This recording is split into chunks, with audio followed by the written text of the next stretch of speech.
ॐ नमो भगवते वासुदेवाय। ॐ नमो भगवते वासुदेवाय। ॐ नमो भगवते वासुदेवाय। ॐ नमो भगवते वासुदेवाय। ॐ नमो भगवते वासुदेवाय। ॐ नमो भगवते वासुदेवाय। नारायणं नमस्कृत्य नरं चैव नरोत्तमं देवीं सरस्वतीं व्यासं ततो जयमुदीरयेत्। नष्टप्रायेष्वभद्रेषु नित्यं भागवत सेवया भगवत्युत्तमश्लोके भक्तिर्भवति नैष्ठिकी। ॐ अज्ञानतिमिरान्धस्य ज्ञानाञ्जनशलाकया चक्षुरुन्मीलितं येन तस्मै श्रीगुरवे नमः। नमो ॐ विष्णुपादाय कृष्णप्रेष्ठाय भूतले श्रीमते भक्तिवेदान्त स्वामिन्निति नामिने। नमस्ते सारस्वते देवे गौरवाणी प्रचारिणे निर्विशेषा शून्यवादी पाश्चात्यदेशतारिणे। जय श्री कृष्ण चैतन्य प्रभु नित्यानंद श्री अद्वैत गदाधर श्रीवासादि गौर भक्तवृंद। हरे कृष्णा कृष्णा कृष्णा हरे हरे, हरे राम राम राम हरे हरे। ग्रंथराज श्रीमद् भागवतम की जय, श्रीमद् भगवद गीता की जय।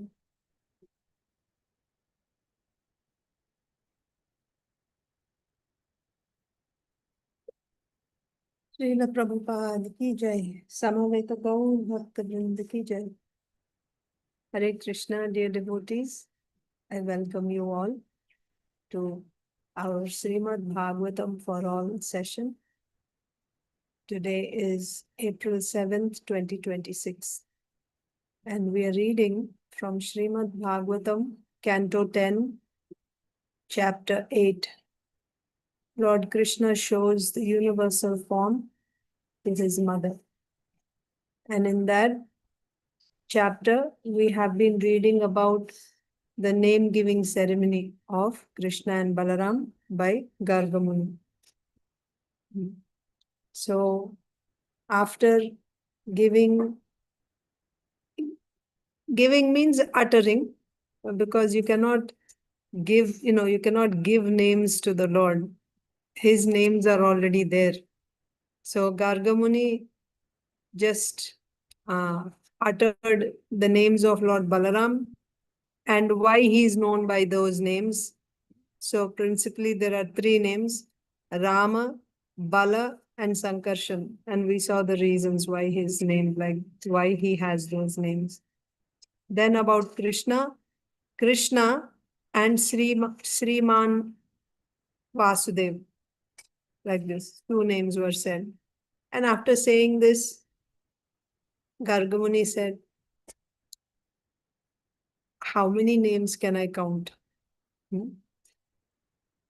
Bahuni santi namani rupani cha sutasite. Your son has many names and many forms. And his forms are according to his qualities and activities. So I don't know all the names and forms of your son, and nor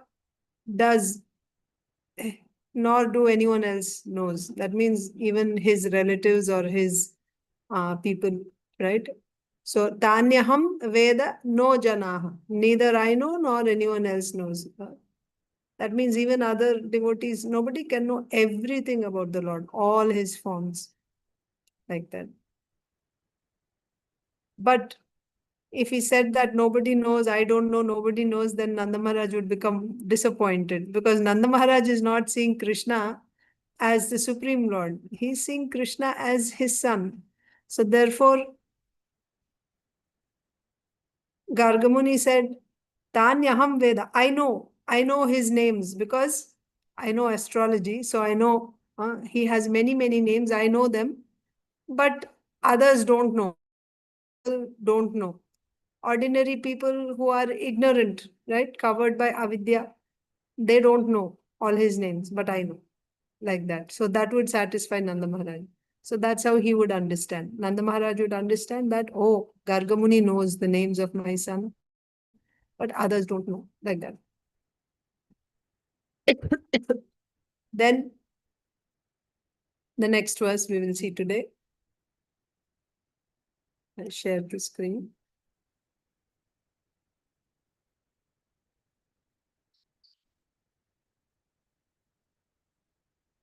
So further, after saying that your son has so many names, now Gargamuni is saying, Esha vaha śreya ādhāsyad gopa-gokula-nandanaḥ anena sarva-durgāṇi yūyam añjas tariṣyatha esha vaha śreya ādhāsyad gopa-gokula-nandanaḥ anena sarva-durgāṇi yūyam añjas tariṣyatha.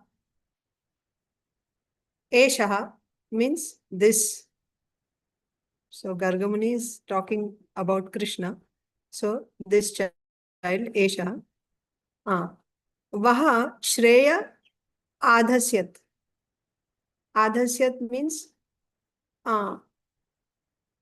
he will bring. So this child will cause or will bestow all auspiciousness on you for all people. So for you people, of course, so he will bring all auspiciousness. Esha vaha śreya ādhāsyad gopa-gokula-nandanaḥ. And he will bring joy. He will bring bliss to all the gopas, gopis. Gokula means then everyone, all the residents in Gokula, all the gopis, gopas, cows, everyone. He will bring great joy. Gopa-gokula-nandanaḥ. Anena means this boy, right? Now, anena, by him, sarva-durgāṇi. Durga means what? Durga means something which is very, like an obstacle. Durga. Something which is very difficult to overcome. Sarva-durgāṇi. So you can say, difficulties, obstacles. Yūyam añjas tariṣyati. Anja means very easily. Tariṣyatha means you'll be able to cross. Yūyam añjas tariṣyatha. So what is Gargamuni saying? Because, so Gargamuni is not saying by his mercy. So Gargamuni is using his words very carefully. Because he is not supposed to reveal, although he did, indirectly he did reveal that your boy, your son is actually, and now he has assumed Krishnatam. That's one.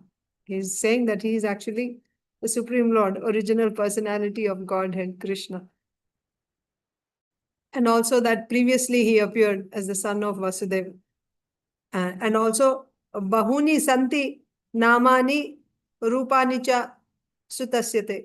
That means he has many, many names based on his guna and his karma. In spite of hearing all this, Nanda Mahārāja didn't accept Krishna as the Supreme Personality of Godhead. So, Gargamuni is not saying by his mercy. He's saying whoever is with him. That means whoever keeps him, keeps your son. That means whoever is near your son, like that. So all of you are with him, right?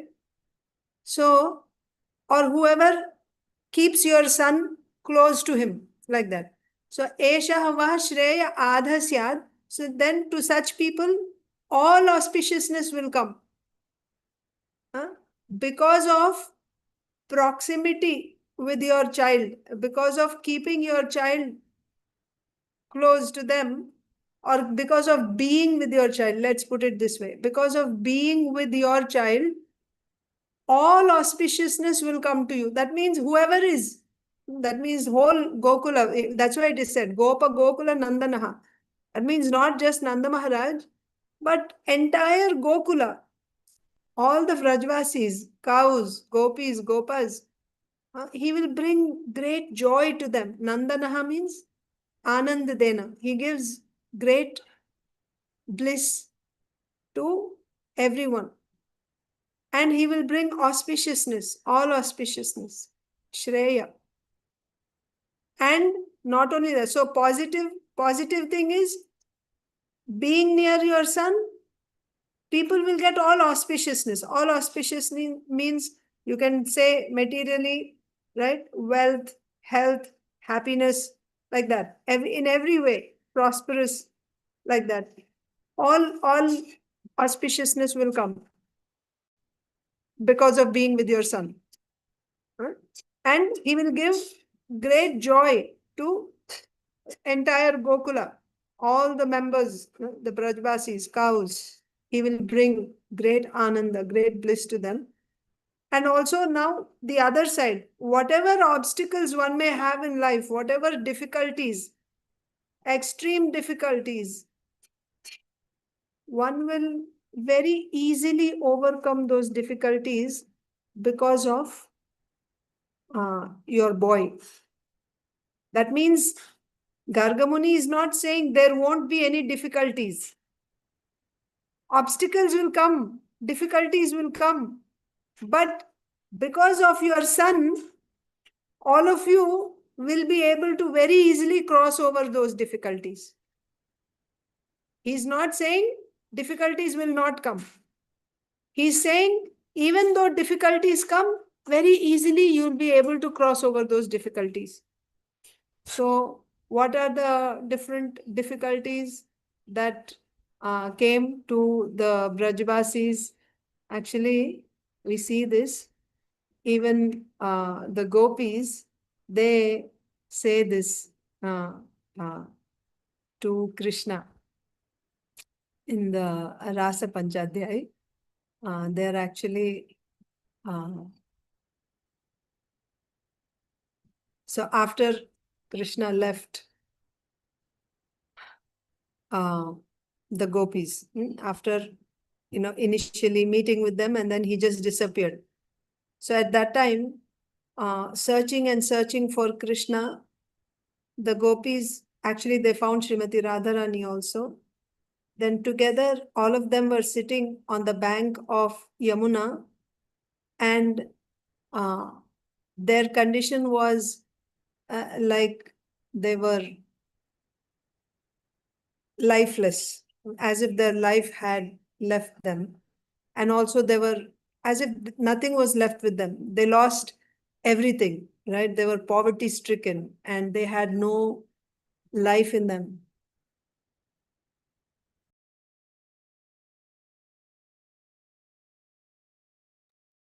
So in that, they're saying that my Lord, not my Lord, they don't say to Krishna, my Lord.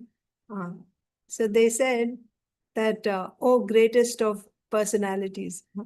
So how you have saved us from various difficulties. What are they? Vishajala pyayad. Vishajala, acha, twice it's coming. Huh? Acha. No.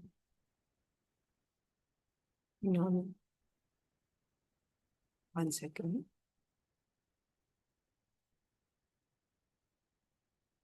Oh, got repeated 2 times.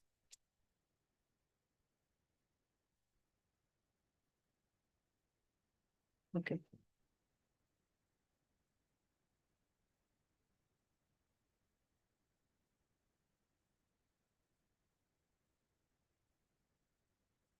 Just give me one moment. So, because here Gargamuni said that because of your son, you will overcome all difficulties very easily. So, I'm just trying to connect how the gopis are mentioning about all the difficulties that Krishna saved them from. What are all the difficulties? Some of the difficulties, not all, some are mentioned. So this is the verse where the gopis are singing. Vishajalapyayad vyala rakṣyasād varsha-marutad vaidyutānalād vrishamayatmajad vishvato bhayad rishabhate vayam rakṣyamāṇā. So, vishajalapyayad, from poisoned water. You saved us from poisoned water. What is poisoned water? Kaliya. Kaliya, serpent. So, poison the water. You saved us from that. Then, vyala. Vyala means aghasura. You saved us from aghasura. Vyala rakṣyasād. You protected us from aghasura. Then, varsha. Varsha means Indra sent rains. Heavy rains. The rains were falling like pillars, not in drops.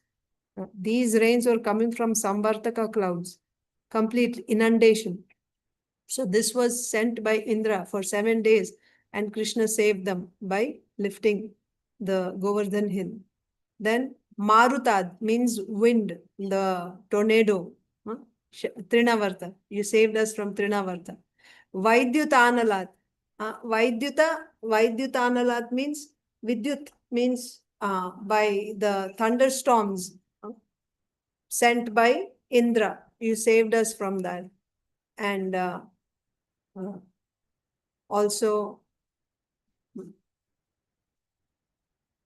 fiery thunderbolt. Anala means fire. So fiery thunderbolt. You saved us from that. Then Vrishamayatmajad. Vrishamayatmajad means Maya. Mayadanava's Atmaja means the son of Mayadanava. Who is the son of Mayadanava? Vyomasur. You saved us from Vyomasur. And then Vishvato Bhayad. Oh, so many. This is just a few we are mentioning. But you saved us. You protected us from so many fears. You saved us. Rishabhate vayam rakṣyamāṇā.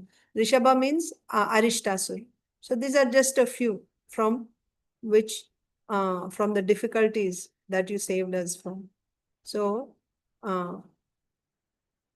and so many others. Forest fire, Putana. Putana was killing all babies, right? So Krishna saved them from Putana, Keshi demon, and Bakasura. Of course, forest fire, Pralambasura, like that. So in so many ways, Krishna saved them. So Gargamuni is saying that difficulties, whatever difficulties will come in your life, he didn't say difficulties won't come. Difficulties will come, but very easily you'll be able to cross over those difficulties because of being with Krishna, because of your son. Because of your son, very easily you'll cross over those difficulties. An important thing to be noted here is this statement by Gargamuni is not just meant for Nanda Mahārāja and the Brajvasis. This is meant for all of us, for everyone. Whoever keeps Krishna with him, that means whoever is Krishna conscious, let us say like that. Because there it is said, because of him, because you are with him, then you are always, everything auspicious will come to you. You know, you will be joyful, and difficulties will come in life, no doubt, but very easily you will be able to cross those difficulties. This is applicable to everyone, whoever is Krishna conscious. So compared to those who are not Krishna conscious, you will see that the devotees are, everything will be auspicious for them. It doesn't, interesting, it doesn't say that you will not get difficulties. It doesn't say that. Because even those difficulties will actually be helpful for us. And very easily we will be able to overcome those difficulties. You see, Brajbasis, they are the topmost devotees. Didn't they face difficulties? So many demons came. Indra became angry with them. But they were protected always. Aghasura came. The children were protected. They had full confidence in Krishna. They completely depended on Krishna. So, not just for Brajbasis, even anyone who is with Krishna all the time, he will be able to cross over difficulties easily. Obstacles, he'll be able to overcome obstacles easily. And also, everything auspicious, will come to them like that, and he will bring joy to them. So let's read Srila Prabhupada's purport.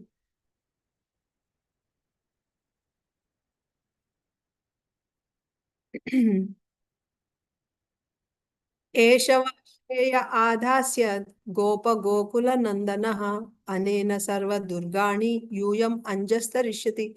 Anjas tariṣyati means very easily you'll cross. Sarva-durgāṇi, all difficulties, very easily you'll cross over. Translation and purport by Srila Prabhupada. To increase the transcendental bliss of the cowherd men of Gokula, this child will always act auspiciously for you.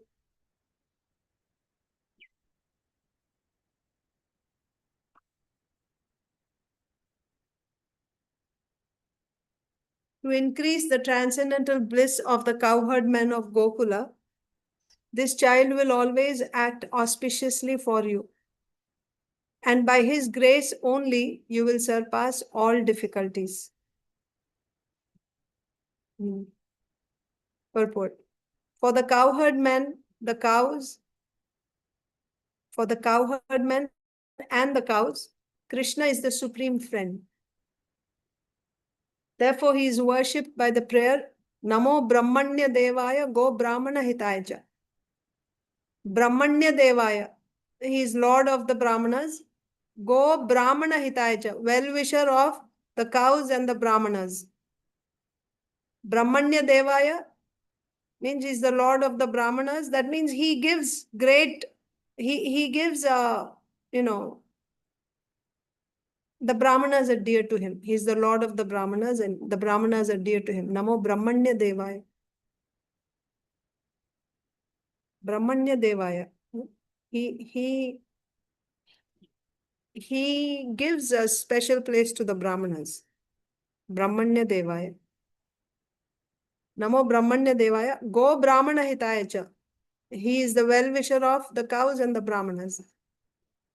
His pastimes so that, why is he called like that?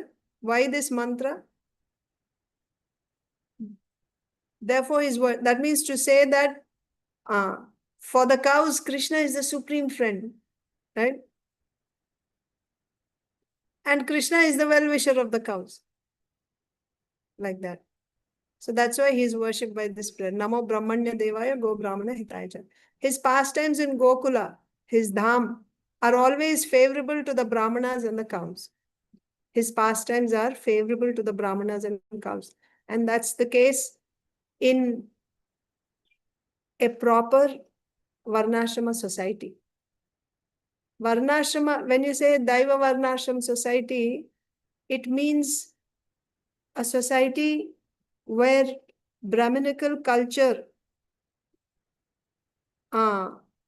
prevails. Brahminical culture. What does Brahminical culture mean? Brahminical culture does not mean just Brahmanas. Brahminical culture means a society in which the Brahmanas are honored. Brahmanas are honored. Why Brahmanas should be honored? Because the Lord says he is Brahmanya Devaya. He is the well-wisher of Brahmanas and cows. So a society in which the Brahmanas are honored, not only the Brahmanas, women, old men, children, cows. These 5 things are protected. Brahmanas, cows, women, old men and children. They are protected. A society in which these 5 are protected and honored, such a society is called so that society has Brahminical culture. So where Brahminical culture is observed or where Brahminical culture prevails, then such society is in the mode of goodness. Such society is in the mode of goodness.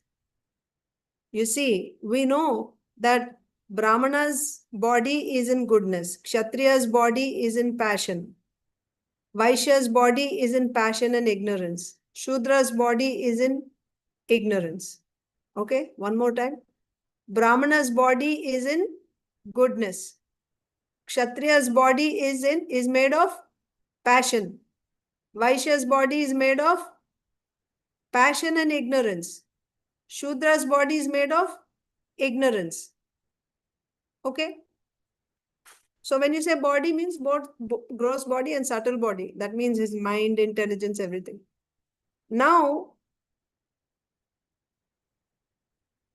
in a society where you have Brahmana, Kshatriya, Vaishya, Shudra, and everybody is assigned his duties according to his varna, according to his nature. So Brahmana, one who has the body of a Brahmana, that means his subtle body, gross body is made of goodness. Then he'll do his particular duties. Whatever duties are prescribed for Brahmana in Shastra, he will be doing those. Kshatriya will do duties which are prescribed for a Kshatriya. Vaishya will do duties which are prescribed to a Vaishya, and Shudra will do duties which are prescribed to a Shudra. However, even though their bodies are in passion, ignorance, so on and so forth, by doing their particular duties and observing this Brahminical culture, and apart from that, why are you doing dharma? Again, Srimad Bhagavatam. Dharma swanushtitaḥ pumsam vishvaksena kathasu yaha notpadayed yadi ratim shrama evahi kevalam. If one is doing his dharma, varnashrama dharma, as a Brahman, Kshatriya, Vaishya, Shudra, you're doing your dharma. But by doing your dharma, if you're not developing your taste for Vishvaksena Katha, you're not developing a taste to hear about the Lord's, about Krishna Katha. Vishvaksena Katha means Krishna Katha. You're not developing a taste to hear about the glories of Krishna. Then such observance of your duties as Brahman, Kshatriya, Vaishya, Shudra is simply waste of time. Bhagavatam is saying, Dharma swanushtitaḥ pumsam vishvaksena kathasu yaha na utpadayed yadi ratim. If your observance of your duties is not producing, that means your duty, by doing that duty, you should be developing a taste to hear Krishna Katha. If your work is not helping you to develop a taste for Krishna Katha, such work is simply useless, waste of time. Then, why should we do that work? How to do that, right? Dharmasya hyapavargyasya narthorthayopakalpate. Dharmasya hi apavargasya. Why should you do dharma? You should not do dharma for something which is attainable within this material world. Pavarga. Pavarga means in the material world. But dharma should be done for apavarga. Apavarga means for the absolute truth. This is the missing link. Dharma should be done for attaining the absolute truth. And when you say dharma, dharma means varnashram dharma. What other dharma is there?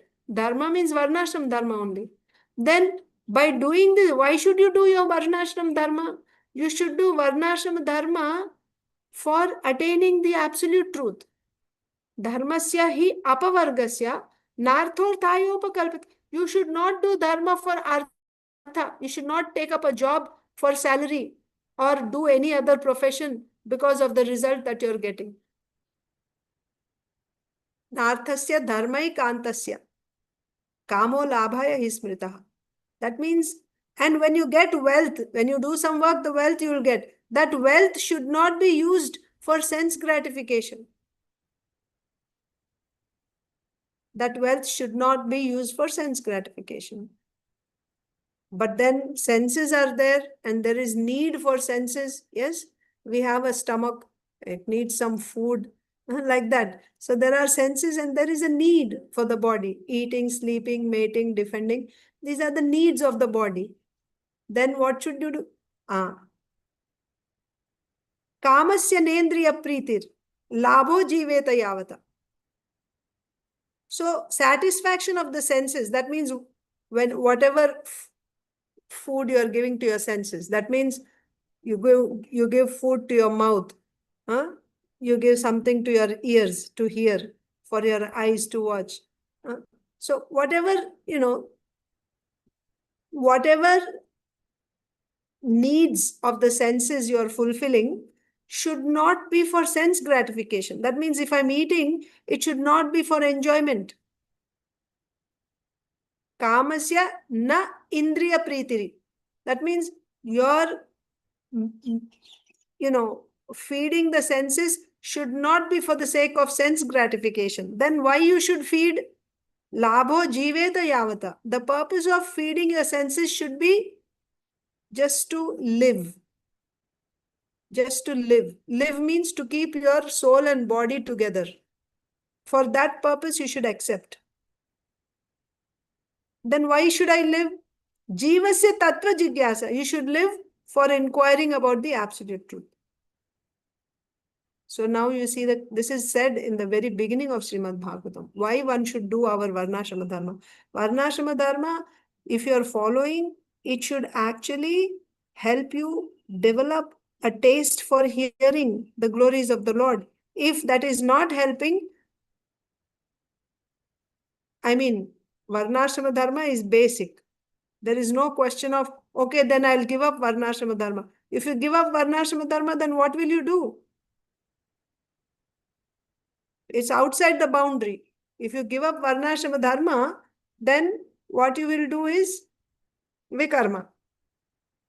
That is sinful. If you are doing vikarma, it's adhogachanti tamasa. Right? It will take you down. Anyway, we are doing some karma, then better to do prescribed karma, not forbidden karma or vikarma. That should not be done. So here the point is,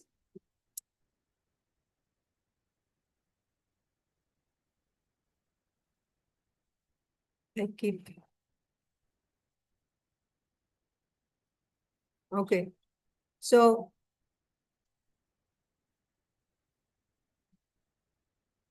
to increase the transcendental bliss of the cowherd men of Gokul, this child will always act auspiciously for you, and by his grace only you will surpass all difficulties.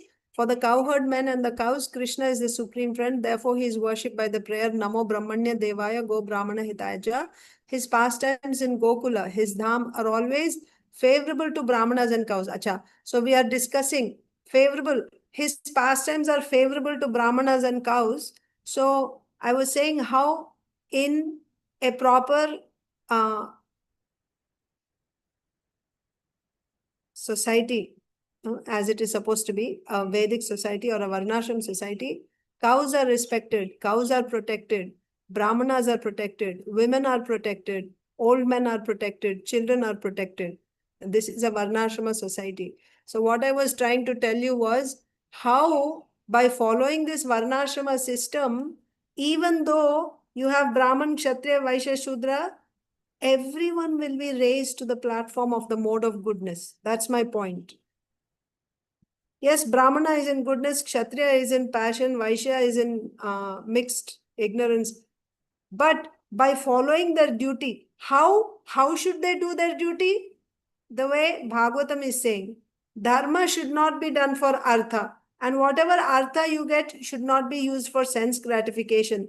And whatever you are feeding to the senses, the purpose of that should be simply to live. And why should we live? We should live for tattva jigyasa, for inquiring about the absolute truth. That means, what is the goal of your life, of your following your dharma? The goal, attaining the absolute truth. So absolute truth is attained how? For us, bhakti. So Bhagavad Prapti.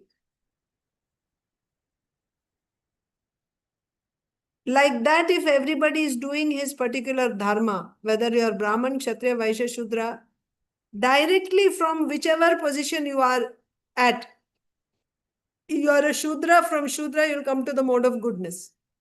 You don't have to change your external occupational duties. It's not that from Shudra you should become a Vaishya and gradually you'll become elevated to a Brahmana. No. Brahmana will also come to transcendental position. Shudra also will come to transcendental position. Vaishya, Kshatriya, everyone will come directly to transcendental position. Simply by observing their duties in this way. You do your duties, and for what purpose you're doing your duties? Not for sense gratification, not for increasing wealth. This consciousness has to come in the devotees. In the current situation, in the present situation, this consciousness is not coming in the devotees. What is our consciousness? Bhakti is a part-time, right? In the morning, I will do some devotional activity. And then I go and I take care of my job and all that. And then I make plans about after retirement, I need my security. And then I have a house and I have my, this and that. And now I have to increase. We are not thinking about, we are not living the way we are supposed to work. And why is it so? Because our lifestyle is not according to how Shastra is telling us to live. In other words, this type of lifestyle is not in the mode of goodness. This type of lifestyle is in the mode of passion and ignorance. That's the problem. But if you're living in a Varnashrama society where cows are protected, where land is the center of that type of lifestyle is cows, land, and Krishna. That's the center. You depend on cows and land for your material needs also. And Krishna. This is Srila Prabhupada's plan. That's how he started all the farm communities, beginning with New Vrindavan and all other farm communities. This is the idea. Simple living, high thinking means what? Simple living means your lifestyle for your material needs must be simplified. Is our lifestyle simplified now? It's become very, very complicated. So, here in the purport, what is Srila Prabhupada saying? That his dhama, his pastimes in Gokula, his dham, are always favorable to the brahmanas and the cows. His first business is to give all comfort to the cows and the brahmanas. In fact, comfort for the brahmanas is secondary, and comfort for the cows is his first concern.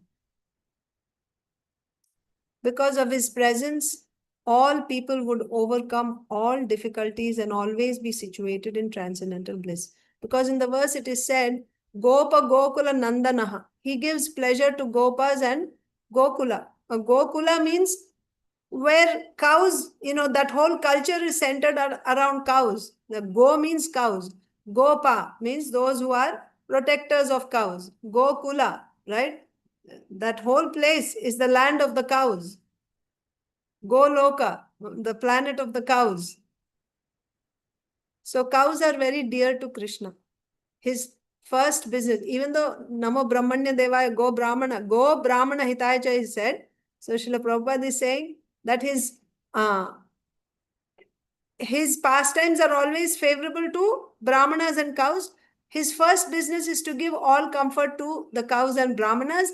In fact, comfort for the brahmanas is secondary. Comfort for the cows is his first concern.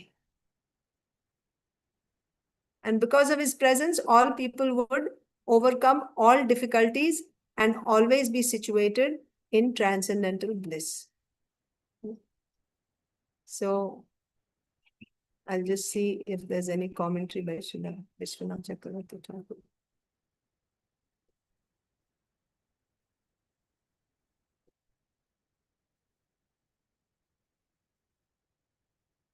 (16) Yes. Srila Vishwanath Chakravarti Thakur is saying, Garga Muni continued, your son will produce ādhāsyad, benefit, that means śreya, auspiciousness, and give joy, nandana, to the cowherd men and the herds of cows. So Gokula means the herds of cows. Gopa means the cowherd men. So he will give joy to them. Or gopa-gokula-nandanaḥ can refer to Krishna's becoming the son, Nandana, of all the cowherds and cows by his expansions during the Brahma Vimohan pastime. What is Srila Vishwanath Chakravarti Thakur saying? Gopa-gokula-nandanaḥ means one meaning is he will give pleasure to all the gopas and cows. What is the other meaning? The other meaning is that he will become the son of all the gopas and all the cows. When is that? In the Brahma Vimohan Leela. He will expand into all the cowherd boys and all the cows. So in that way, he's becoming Nandana, the son of all the cows and of all the gopas. Gopa-gokula-nandanaḥ. Like that. Okay. Or the word Gopa can be taken as a vocative address to Nanda Mahārāja. Or it can be gopa-gokula-nandanaḥ means Garga Muni is addressing Nanda Mahārāja. Nandana means, oh Nanda Mahārāja, by your son's mercy, you will very easily and happily cross over all obstacles. So here Maharaj said, not mercy. We shouldn't take as mercy because, you know, your son, always again and again he's saying your son. So he's not really saying the Supreme Lord. So because of being with your son, you will very easily and happily cross over all obstacles. Whenever difficulties arise, your son who is invested with the powers of Narayan will deliver you. You should therefore take shelter of him.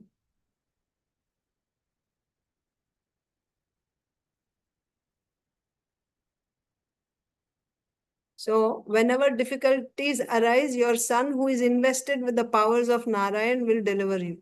This is another meaning by Srila Vishwanath Chakravarti Thakur.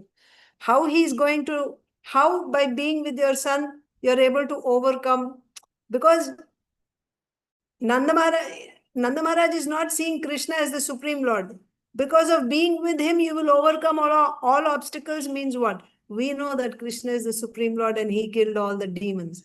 But is that how Nanda Mahārāja is going to understand? All difficulties he will overcome means, that means because of my son, we will get the blessings of Lord Narayan, like that. So, your son who is invested with the powers of Narayan, that means he has the powers, not that he is Lord Narayan, but he's, you know, he is invested with the powers of Narayan, like an empowered person, right? Because he is invested with the powers of Narayan, he will deliver you. You should therefore take shelter of him. Like that, Srila Vishwanath Chakravarti Thakur is saying. Okay. So now we'll read the next one. Text 18. I mean 17. You're seeing my screen, right? Text 17? Yes, Mataji. Okay. So after hearing this, what did Garga Muni say in the previous verse? Garga Muni said that your son will bring all auspiciousness to you and he will give pleasure, joy to you and to all the cows, to all the gopas, and you will be able to overcome all difficulties very easily because of him being with you. So then Garga Muni gets a question. I'm sorry, Nanda Mahārāja gets a question. oh, has he done anything like this before? You're saying that. So the other point is, this is not just for Nanda Mahārāja. Anyone who is with Krishna, then he will, everything will be auspicious for him. And he'll be able to overcome all difficulties very easily. So Nanda Mahārāja gets a question, really? So has anything like this happened before? Now you're predicting it's going to be like this, but has it also happened before like that? So then in answer to that, Garga Muni is saying, yes, purānena, pura means in the past, previously, anena means by him, Krishna, vraja-pate means, oh Lord of Vraja. That means Garga Muni is addressing Nanda Mahārāja as the master of Vraja. Oh, master of Vraja. Actually, who is the master of Vraja? Krishna is the master of Vraja, isn't it? However, because Nanda Mahārāja's mood is, he is the king of Vraja and Krishna is his son and he has to protect his son. That is his mood. So therefore, Garga Muni is addressing Nanda Mahārāja as vraja-pate, O master of Vraja. Purānena, pura means previously, anena, by this son, Krishna. Sādhavo means sadhus. Sadhus, dasyu-pīḍitāḥ. Sadhus were dasya means like plunderers, dacoits, dasyu. So dasyu-pīḍitāḥ. The sadhus were oppressed by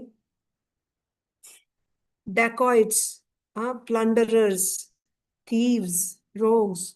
Devotees were oppressed, harassed by thieves and rogues and dacoits. And why it was like that? Arājake. Arājake means, arajakta means there's no proper government. There's no proper king. Because of lack of proper government, the citizens and the sadhus are constantly harassed, tortured by the plunderers, by the thieves and rogues. Then, by your son, the sadhus who were harassed and tortured by plunderers, thieves, due to a lack of good government, such sadhus were protected. Rakṣyamāṇā. They were given protection by your son. Sadhus who were harassed by thieves, rogues, plunderers, dacoits, because of a lack of good government, such sadhus were given protection previously, anena, by this boy, by your son. And then how? So because of his protection, jigyur, dasyūn, they were able to win over these dacoits. They were able to defeat the dacoits. Samedhitāḥ. Samedhitāḥ means, and then they were able to, defeat them and then live peacefully and flourish nicely. So the question was, when Garga Muni said that by being with your son, all auspiciousness will be bestowed on you, and he will bring great joy to the cows, to all the cowherds, to all of you, and you will be able to overcome all obstacles very easily. All types of obstacles you'll be able to overcome very easily because of your son. Then Nanda Mahārāja had a question that, did it happen before like this? Do you have any examples? Did it actually happen like that? So then in answer to that, Garga Muni is saying, yes, in the past, O vraja-pate, O Lord of Rajas, by your son, sadhus who were tortured by dasyus, thieves, because of the lack of a good government. Sadhus who were harassed by thieves, they were protected. And because of him, they were able to defeat these dacoits and then flourish nicely. It happened. So what are the examples of this? Just like so Krishna's various avatars, like for example, Prithu Maharaj. So before Prithu Maharaj, what was the condition? Vena, King Vena was the ruler, but he just stopped all yagyas, all worship in the temples. And because of stopping all yagyas, there were no rains, there was no food, and the people were starving. They were starving because earth was also not producing any grains. When there is no yagya, annad bhavanti bhutani parjanyad anna sambhavaha. Yagyad bhavati parjanyo yagya karma samudbhavaha. Anna, how do you get anna? Annad bhavanti bhutani parjanyad anna sambhavaha. When there is rain, then you get grain. Parjanya, how do you get rain? Yagyad bhavati parjanyaha. By yagya, you will get rains. Then where is yagya? Yagya karma samudbhavaha. When you do your particular dharma, varnashrama dharma, then in your varnashrama dharma, that's the prescribed duty. When you do your prescribed duties, in that prescribed duties, there is yagya because it is prescribed by Vedas. If you followed your prescribed duties, there is yagya in that. By that yagya, there will be rains. By rains, there will be food grains.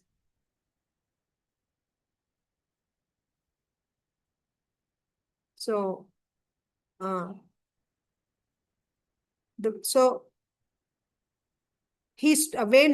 stopped that. Vena stopped yagyas and all the duties of worship of the Supreme Lord. All yagyas were stopped. As a result, there was no rains. And before Vena came, after King Anga left, all the dacoits, they were just freely plundering all people because there was no king, arājake, right? There was no king, no proper government. Then how the citizens were protected? The Lord appeared as Prithu Maharaj. They churned the dead body of Vena. And then from that, Prithu Maharaj, who is an avatar, Shakti-avesh avatar of the Supreme Lord, he appeared. So that's why here it is said, did it happen in the past? Yes, it happened in the past. Oh, vraja-pate, sadhus were protected. Sadhus who were suffering because of dacoits, they were protected by your son. And by that, they were able to overcome, right? Defeat these dacoits, and then they were able to flourish. Translation. O Nanda Mahārāja, as recorded in history, when there was an irregular, incapable government, Indra having been dethroned and people were being harassed and disturbed by thieves, this child appeared in order to protect the people and enable them to flourish, and he curbed the rogues and thieves. Indra having been dethroned. So let's read and see purport. Indra is the king of the universe. Demons, thieves, and rogues always disturb Indra. Indrari vyakulam lokam. So there is demigods and there's demons. So demons always disturb Indra. And then thieves and rogues in a kingdom, the king, right? Rajendra means what? Indra means the king. Rajendra means Nanda Mahārāja. That means king of Raja. So the thieves and rogues are always disturbing the king. So Indra is the king. So if you take for the universe, then the king of the demigods is Indra. Demons, thieves, and rogues always disturb Indra. But when Indra, Ari means enemy. When the enemies of Indra become prominent, Krishna appears. Krishnastu Bhagavan Swayam. Indrari vyakulam lokam mridayanti yuge. Okay. So Indra Ari vyakulam lokam. So whenever this world is Vyakula, is perturbed, when the loka, when the planet is perturbed by the enemies of Indra. Who are the enemies of Indra? The daityas, demons, asuras, rakshasas, right? These are the enemies of Indra. So because of the enemies of Indra, when the loka, when the planet is perturbed, mridayanti yuge yuge, yuga after yuga he appears. So what does Krishna say? Yad yad acharati shreshta. No, not that one. Yada yada hi dharmasya glanihi bhavati bharata abhyuthanam adharmasya tadatmanam srijam. I want to ask you one question here. So here it is said that Krishna comes whenever there is a rise of irreligion. The Lord comes whenever there is a rise of irreligion. Yada yada hi dharmasya glanir bhavati bharata. Or in the previous, the verse that is quoted here, ete chamsa kalapumsaha krishnastu bhagavan swayam indrari vyakulam lokam mridayanti yuge yuge. Whenever Indra's enemies are disturbing the world, then he appears yuga after yuga is said. Is the Lord partial to the demigods?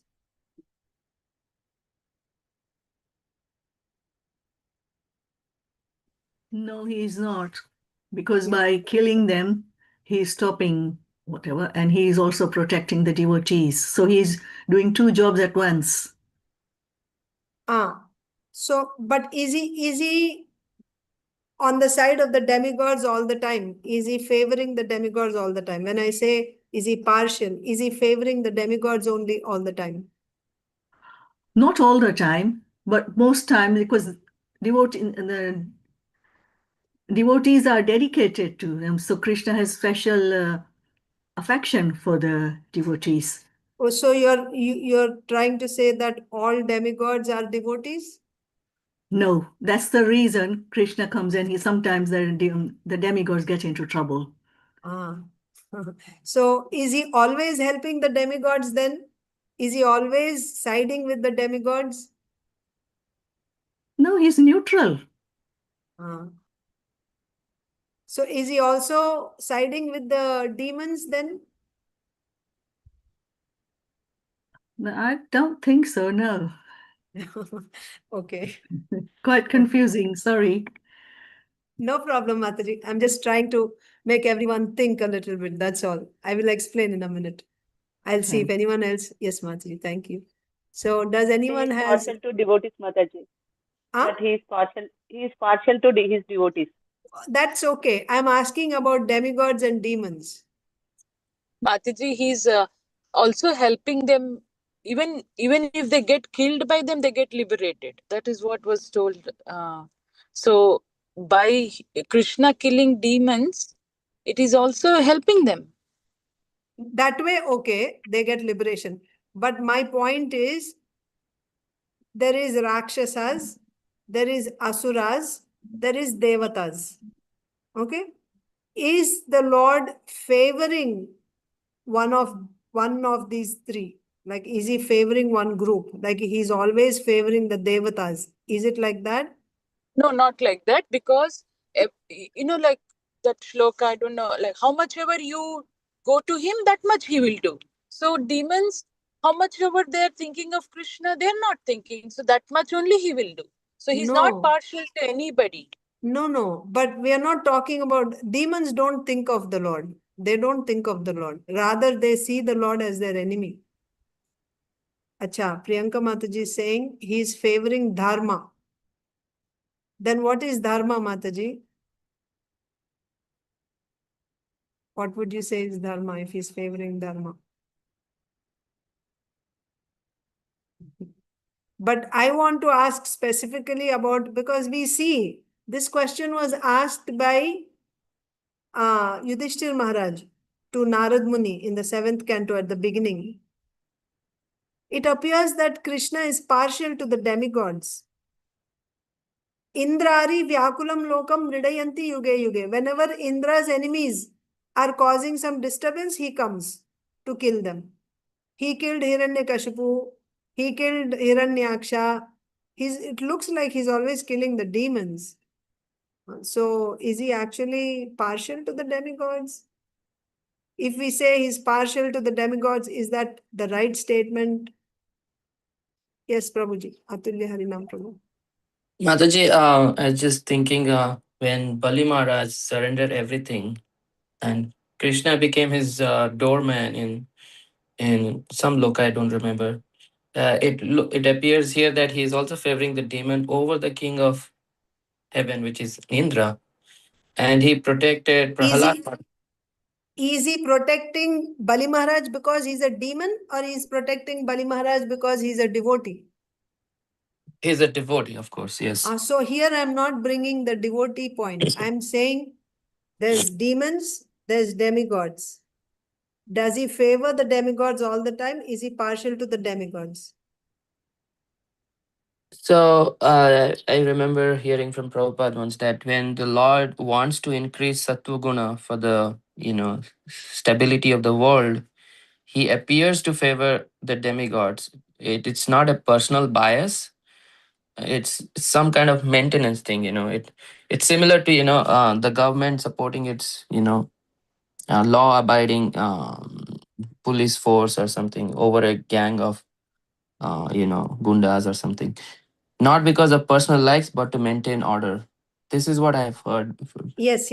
You are very, very close to it, but just little bit of correction. But that's the answer. What you said is the answer. So the thing is,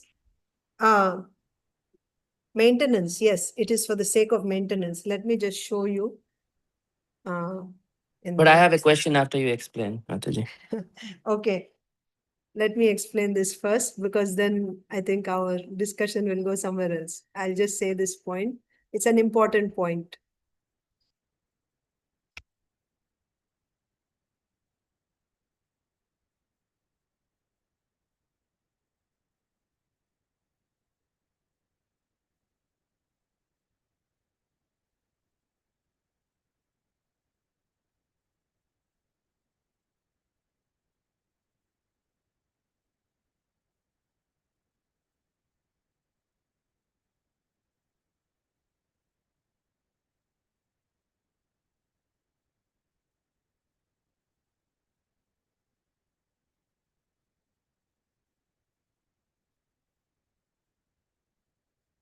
Okay.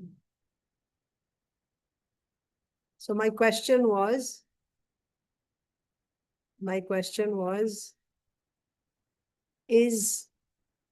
does the Lord favor the demigods over the demons all the time? And yes, as most of you said, answer is no. No, he's not always, it's not that he's always favoring the demigods over the demons. So we know that the demigods are in the mode of goodness, sattva guna. Sattva. The demons are asuras. Asuras are in passion, rajoguna. Passion means rajoguna. And the rakshasas and yakshas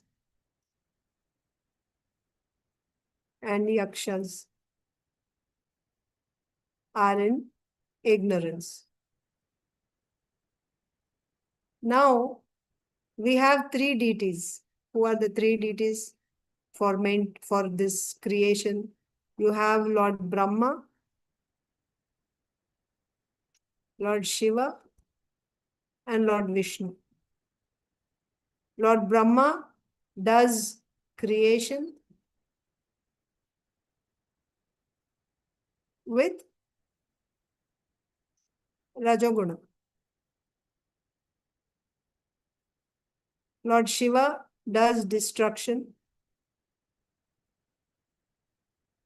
with tamoguna. And Lord Vishnu maintains with sattva-guna. So, what Lord Vishnu, what the Supreme Lord is doing is he is maintaining. He is the one who is maintaining. To maintain this creation. So, you can picture like a chariot. Okay, there's a chariot. And this chariot is being pulled by 3 horses. Okay, there's 3 horses. 3 horses that are pulling this chariot. Okay. Now, this is sattva, this is rajas, and this is tamas. Goodness, passion, and ignorance. Okay. If one horse goes ahead faster than the others, what will happen? There will be imbalance. There will be imbalance. The chariot will not be able to maintain its direction and its speed properly. Maintenance will be disturbed. Yes? So, when sattva goes ahead, then the Lord, here Lord Vishnu is the one who is maintaining, right? So, immediately he will pull the reins of sattva. He will control sattva. That means he will reduce sattva population if they're going ahead of time, because there has to be balance between the 3. Similarly, if rajoguna is going, he will control that. And if tamoguna is going out of order, then he will control that. He will not allow any one guna to just go out of balance, right? Like just overtake everyone else. So even if, let's say, there is a fight between demigods and demons, we see this actually in the 8th canto. If after the Samudra Manthan Leela, when there was a fight between the demigods and demons, if all the demons are getting killed, does the Lord allow that? If all the demons are getting killed, then only demigods will be there and everything will be nice. No, he won't allow it. At that time, he will let the demons flourish. He will not allow all the demons to be killed. Demons means rajoguna. They also have to be there for the maintenance of this creation. All 3 modes have to be there. And the people who are representing these 3 modes. So it is not that externally, right? Externally, it appears that he is always protecting the demigods. But through the modes, he's the one. When the demons are winning in a battle, it's not that on their own strength they are winning. When the demons are winning the battle against the demigods, how they are winning? Because the Lord is allowing that. We don't see that externally, that the Lord is standing on the side of the demons and then he's killing the demigods. No. But actually, when he's allowing the demons to win, he's giving that. In Hindi, they say deal, right? When you're flying kites, you give some string, right? So it will go. Like that, he's giving the space for the demons. That means rajoguna should increase now. Or sometimes tamoguna should increase so that there is balance. But externally, while fighting, it appears that he's only siding with the demigods. He's always protecting the demigods because, as Mataji said, they're on dharma. But also, it is him only who's allowing the demons to prosper at times and allowing the rakshasas to prosper at times, to control the 3 modes. That's when the creation is maintained properly. So for maintenance sake, he will sometimes allow the sattva to increase. Sometimes he'll allow rajas to increase. Sometimes he's allowing tamas to increase. That means those people who are representing these modes, who are in these modes. So those people will be flourishing and other people will not be doing so well. This is for the sake of maintenance. But what is his relationship? Exactly correct. Priyanka Mataji quoted Bhagavad Gita 9:29, Samoham sarva-bhuteshu.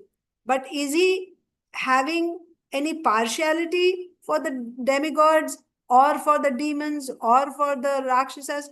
No partiality. He's just like a judge, right? He's neutral, like Mataji said, Brajakishori Mataji said. He's neutral. He's not partial. Samoham sarva-bhuteshu name dveshosti na priyaha. Right? He's neutral. But is he partial to anyone? Yes. He's partial to his devotees. When someone is his devotee, he says, Ye bhajanti tu mam bhaktya maite teshu chapyaham. He's in my heart and I am in his heart. Then he becomes very partial. To his devotees, he's partial. But for someone who's not his devotee, then his dealing is he's not partial. He's not partial to them. He's maintaining, he's doing his function of maintenance of this creation. For that, sometimes he will control sattva guna, he'll bring down the demigods, sometimes he'll bring down the demons, sometimes he'll bring down the rakshasas. But the idea is maintenance. Okay? Okay. So, was that satisfactory? Anyone has any questions on that? I was not exactly on this topic, but around demigods, Mataji. Is it okay to ask now or later? Okay, go ahead. Ask. So when, the start of the, when Brahma went with demigods to Krishna at the Svetadvip, Purusa Sukta he sang, and then he was so, okay, there is so much chaos in the earth, please come and do something about it. Then Krishna said, oh, I will come and... Actually, even he didn't have to say any of that. He went there and he offered Purusha Sukta prayers. By his going, even before his asking, the Lord understood and he started speaking. Yeah. But go ahead. Yeah. So, but then when he said, you all will take part in the pastimes of my Leela in Vrindavan, like, you will be born as in the family of Vrishni and Yadus. No, it was ordered. It was ordered. So, Kshirodakshaya Vishnu is speaking to Lord Brahma, and Kshirodakshaya Vishnu is hearing Krishna speak to him, and then he is repeating to Brahmaji what he heard from Krishna. That means all of you should take birth in the Yadu dynasty so that you can assist the Lord in his pastimes, like that. Okay, so my question here is, what is the status of a devotee? Like, are they considered like pure devotees? Like, in order to, my understanding is, if you please correct me, if you are taking part in Krishna's pastimes, playing as cowherd boys or cowherd gopis, or any way, then you are considered a very top-notch devotee. Of course. And Krishna here is saying you are one of them to demigods. Yeah. So how do we understand this? Because at one time, Indra is falling again and again. He's one of the demigods. Maybe he's not taking part in the pastime as Krishna's cowherd boys, but he is taking part in obstructing Krishna's pastime, like rainfall and other things. Yes. But other demigods, how do we consider they're pure devotees, or if it's just like, when we say Rishichara gopis means the rishis in Dandakaranya forest during Lord Ramchandra's pastime. Seeing Lord Ramchandra, they got a desire, to have a conjugal relationship with him. They were so attracted to him. But it was said that in this Leela, he has only one wife. But in Krishna Leela, which is going to come in Dwapar Yuga, then they would be able to participate. So those rishis who had that desire so they were devotees. They were devotees. And also from Chaitanya Charitamrita, we see that they actually worshipped Krishna. They had this ardent desire to participate in the Rasa Leela of Krishna, or in some capacity. So the Rishichara gopis, the rishis, they actually wanted to participate in the Rasa Leela of Krishna, and they worshipped the Lord in that way. And by that, they actually got that gopi bhava. That means obviously they were worshipping, following in the footsteps of the gopis. And then they took birth in Vraja. as gopis, and then they were able to participate in Ras Leela. Like the Rishikara gopis, there are also Devata gopis. Devata gopis means they are demigods, but they also have this desire. So they are devotees. But you cannot make a blanket statement that all demigods are all pure devotees. But at the same time, you cannot say that no demigods can be devotees. Lord Brahma is a pure devotee. Lord Brahma is a pure devotee. So there are those, how many demigods are there? 33 crore. 33 crore means 330 million demigods are there. So amongst them, there are those, devatas and demigods who actually have this ardent desire, they're devotees who want to participate in Krishna's pastimes. So they're given that opportunity. They're given that opportunity. And so are they devotees? Yes. The Devata gopis, they actually, but the thing is, for you to enter into Vraja-leela, you have to be trained under the Vrajavasis. So if you are actually taking birth, now they took birth in the, so yesterday I was telling you this about the Yadus in Dwaraka. There are the eternal associates of the Lord. And then the demigods who came, who took birth in Yadu dynasty. How did that happen? So these demigods appeared along with the eternal associate. For example, if you have Vasudeva, so one demigod will come and he will enter into that position of Vasudeva. That means there is the eternal associate and there is demigod. Both are there. Both are there. And then when the pastime is finished, that means when Krishna is winding up, what will he do? So now he has to send back the demigods back to their, because their term is not over. They'll go back and they'll continue their particular duties as demigods. Similarly, Kshirodakshaya Vishnu also came. So in Dwaraka, who is there? Vasudeva Krishna is there all the time. But Kshirodakshaya Vishnu came also for the pastime. So then when Krishna is winding up the pastimes, then Kshirodakshaya Vishnu has to be sent back to Shvetadvip. The demigods have to be sent back to their respective positions. So that's why that fight in Prabhasa. Actually, what happened was, in that fight, it was just the demigods. The original associates, eternal associates of the Lord in Dwaraka, they remained in Dwaraka. But now it became aprakata. They are not visible. They remained in Dwaraka.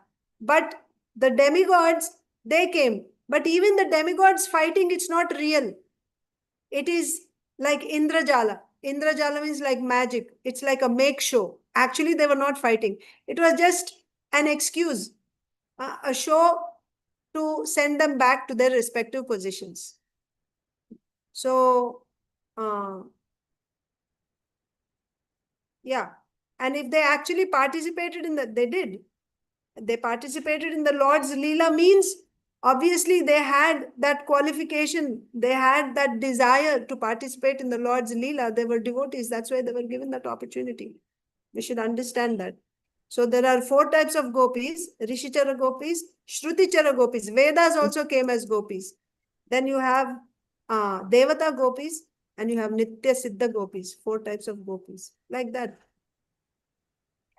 Yeah, then Krishna says that that not just you, your wives will take part in the pastime. So that means those are There actually, that verse, Srila Vishwanath Chakravarti Thakur translate that as, your wives means actually Lord Vishnu's consorts, Lakshmis will be coming. Like that. Oh, okay. And you mentioned about this verse, the yada yada hi dharmasya glanirvapati bharata, that Krishna comes whenever there is, adharma and established religion. Is that true for Chaitanya Mahaprabhu? He came for that purpose? Actually, this yada yada hi dharmasya glanirvapati bharata,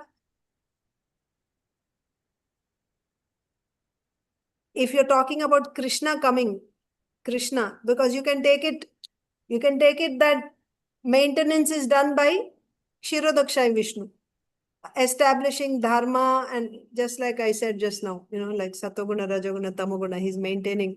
So when tamoguna is increasing, he'll pull them down like that. So that way you can take. But when Krishna is making that statement, Krishna from Goloka, when he's making that statement, he's not coming to, when you say what is the dharma he's establishing, pure devotional service. Not about, varnashram dharma. No, that's not why he's coming. And also, paritranaya sadhunam vinashaya cha dushkritam. Paritranaya sadhunam means he's coming for sadhus in what way? Not because, they're suffering some material pangs. For sadhus, there's only one pain. What is that pain? Separation from the Lord. Like the gopis, it's like they're just about to give up. They cannot live anymore. So to save their lives, what is their suffering? Their suffering is not being able to see Krishna. So it's like they're on the verge of death because of not being able to see Krishna. To save them, paritranaya sadhunam, Krishna comes. So he's coming for his devotees. Vinashaya dushkritam means not ordinary dushkritinas, but like Hiranyakashipu, right? Those who cannot be ordinary. So these are special demons. To fight with them, to kill them, the Lord comes like that. And dharma samsthapanartha means what type of dharma is he establishing? Bhakti, pure devotional service, like that. So Chaitanya Mahaprabhu, is he coming for, what is he coming for? There's external reasons and internal reasons for the Lord's appearance. So external reason, what are the external reasons why he came? He came because Advaitacharya called, and also he came because it's time for Yuga Avatar at that time, and the Yuga Dharma is Sankirtan. So he came to start the Sankirtan movement, and he came because Advaitacharya called. And what is the third external reason? There's one more external reason, three external reasons. To try and find out how Radharani that's confidential reason, Mataji. Those three are confidential reasons. Confidential reasons are to know to experience what is the love of Srimati Radharani, because he's only experiencing it from the receiver's position. He's not the person loving, he's the one receiving the love of Srimati Radharani, but he wants to be in her position and then taste that love while being the shelter of that love. One reason. Second reason is he wants to taste his own qualities, his own sweetness from her position. And the third one is he wants to experience what is the happiness that Radharani gets by seeing Krishna's qualities, by loving him. So these three are confidential reasons, but there's three external reasons. One is to start the Sankirtan movement. Two is because Advaitacharya called. Not remembering immediately. I can look up though. But was your question answered, Atulya Harnam Prabhu, or there's anything more? Yes, Mataji, thank you very much. Okay. You're welcome. So I'll just, sorry for holding you all back, but you can leave if you want to leave. Time is over. I'll just quickly look at Chaitanya Charitamrita for the external reasons. I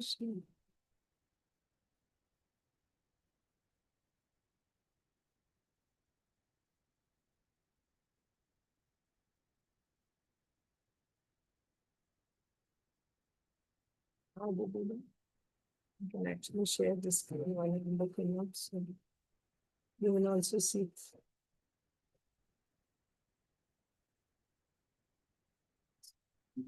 External reasons.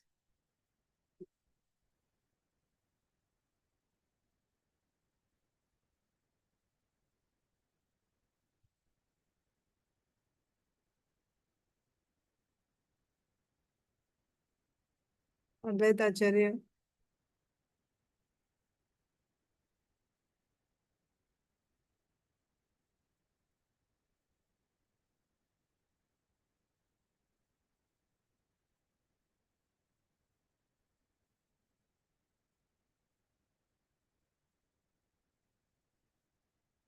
He is favoring the child.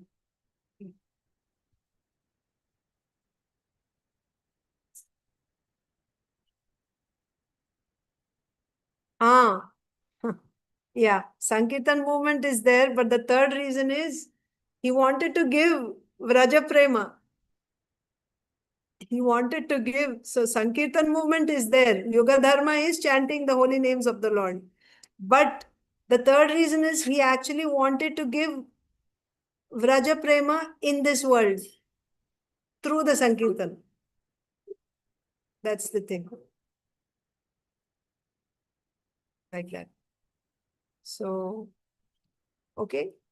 So Braja Prema is a possibility then. If he came for that purpose as an external reason through Sankirtan, because my understanding was Braja Prema is only, a very rare occurrence where only gopis, manjaris, they go to that level of prema. So But he's in the mood of a gopi, right? He came with the mood of Srimati Radharani. So he can give. he can give, yeah, okay. So it's for everybody or just for everybody? Everybody. Through the chanting, he has given that. It's for everybody. That's why we are able to aspire for that. He came to give it to everybody. Confidential reason is for himself, what he wants to taste. This is for everyone. Yeah. So through the chanting of the holy names, he wants to give that vraja prema to everybody. So that we is why. We all have the potential to reach that prema. Yes.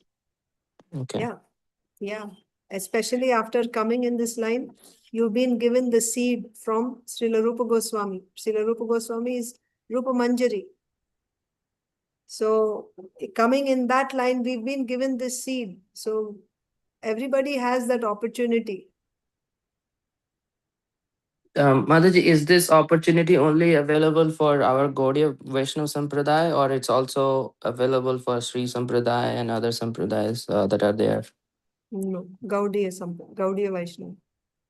Because Gaudiya Vaishnava means coming in the line of Sri Chaitanya Mahaprabhu. So they can go up to, so if you want to go to Vraja, then you have to receive that bhava from a Vrajavasi. That's when you'll be able to go to Vraja. So others would go as up to Vaikuntha, is that okay, correct? Yeah. Like other Sampradaya. Yeah. Thank you, Mataji. You're welcome. I think we'll skip Bhagavad Gita today because I think it's late already. Okay. Or should I just read the verse maybe? So we've done something. Yes, let's read the verse. Okay. So yesterday we did text 28. That means one who is able to see Paramatma situated in all living entities, and Paramatma, even though he is in the material body which is destructible, he is not destructible. One who is able to see like this is actually seen. We discussed that yesterday. Then today's verse is text 29.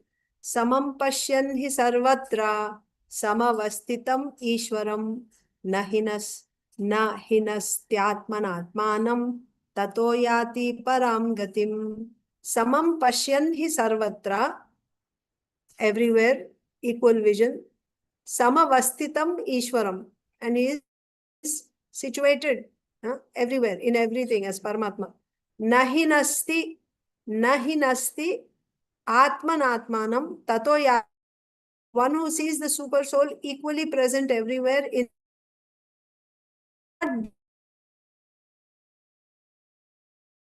transcendental destination. Purport: the living entity, by accepting his material existence, has become situated differently than in his spiritual existence. Right? By accepting his material existence means bodily, like being covered by ignorance, avidya, and then covered by ahankara.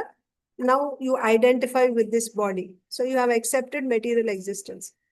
Therefore, you have become differently situated than in your spiritual existence. Spiritual existence means I'm not this body, I'm spirit soul. But now I'm thinking I'm this body. But if one understands that the Supreme is situated in his Paramatma manifestation everywhere, this is the thing. One who gets Drida Shraddha, devotees who get Drida Shraddha, they will have conviction of this. They will actually, conceptually, they may not physically see Paramatma in everything, but conceptually they are convinced. So when they look at the world, that's what I was telling you yesterday, right? Seeing the creator in creation. They will actually see the creator. Paramatma is there in every atom. That means see means conceptually, they are convinced of this. And their dealings, the way they move in this world will be with this understanding that Paramatma is there everywhere. That is, a Drida Shraddha person will have this. But if one understands that the Supreme is situated in his Paramatma manifestation everywhere, that is, if one can see the presence of the Supreme Personality of Godhead in every living thing, he does not degrade himself by a destructive mentality. It's important, right? If we are able to see the Lord in everything, then we will not degrade ourselves with a destructive mentality. And he therefore gradually advances to the spiritual world. So this is the beginning, right? After that, he will gradually advance to the spiritual world. Seeing, Paramatma in everything, that's not the final. That's the beginning for pure devotional service. Seeing the Lord in everything, that is Drida Shraddha. Seeing means being convinced of that, conceptually, not that you're actually experiencing and seeing him, but conceptually you're convinced. And in your dealings, you're always behaving with that understanding that the Lord is everywhere. Such a person will not degrade himself by a destructive mentality, and then he will gradually advance to the spiritual world. The mind is generally addicted to sense gratifying processes, but when the mind turns to the super soul, one becomes advanced in spiritual understanding. That is the thing. So how you will get this? This is Drida Shraddha. So that Drida Shraddha you will get from Shastra. But simply from Shastra, we won't get.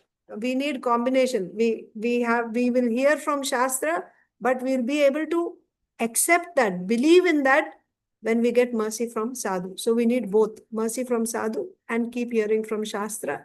Then we will be able to get this conviction and that vision of being able to see Paramatma in everything. And from there, we can actually progress further to the spiritual world. Srila Prabhupada is saying. So I will end there. Grantaraj Srimad Bhagavatam ki jai, Srimad Bhagavad Gita ki jai, Samaveta Gaur Bhakta Vrindi ki jai. Thank you, Mataji. Thank you. Vancha kalpatarubhyascha kripa sindhubhyeva cha patitanam pavanebhyo Avanebhyo Vaishnavebhyo Namo Namaha.